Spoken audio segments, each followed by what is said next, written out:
అందరికీ వందనాలండి. అందరూ ఎలా ఉన్నారు? బాగున్నారా? దేవుని కృపను బట్టి నేను బాగున్నానండి. మీరు కూడా బాగున్నారని విశ్వసిస్తున్నాను. ఈరోజు మన వీడియోలో దేవుని వాగ్దానం అండి. ఈ వీడియో చివరి వరకు విని దేవుడి దీవెనలు పొందుకోండి. యోహాను సువార్త 15వ అధ్యాయంలో 7వ వచనము.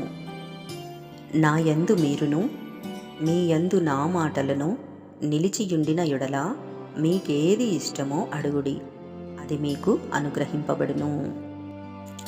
ప్రభువునందు ప్రియమైన దేవుని బిడ్డలారా, మరొకసారి మీ అందరికీ వందనాలండి. ఈరోజు దేవుడు మనకిస్తున్న అద్భుతమైన వాగ్దానం ఇది.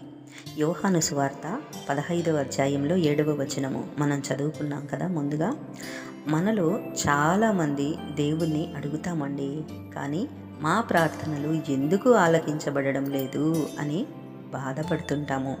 దేవుని నుండి మనం అడిగింది ఎలా పొందుకోవాలో ఈ వచనం మనకు ఒక రహస్యం చెబుతోంది.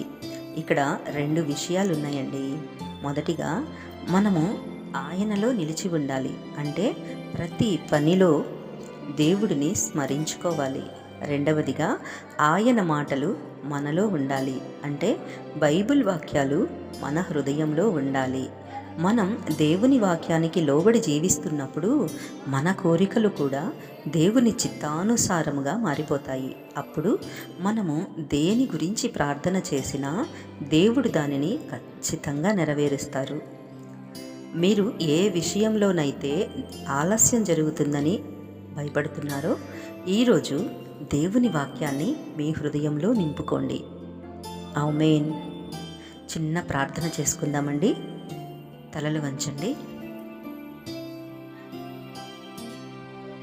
పరిశుద్ధుడైన మా తండ్రి, ఈ వాగ్దానం వింటున్న ప్రతి బిడ్డను దీవించండి.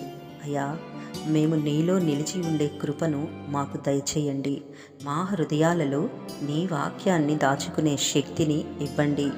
ఈ బిడ్డలు తమ మనస్సులో ఉన్న ఏ కోరిక కోసం ప్రార్థిస్తున్నారో నీ చిత్తానుసారముగా దానిని నెరవేర్చి వారిని సంతోషపరచమని యేసు నామములో అడుగుతున్నాము తండ్రి.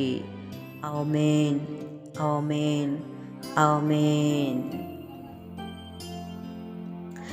ఈ వాగ్దానము మీ జీవితంలో నెరవేరాలని మీరు కోరుకున్నట్లయితే కామెంట్ బాక్స్లో ఆమేన్ అని టైప్ చేయండి.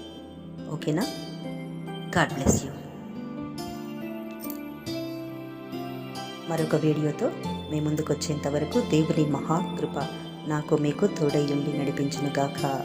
ఆమేన్.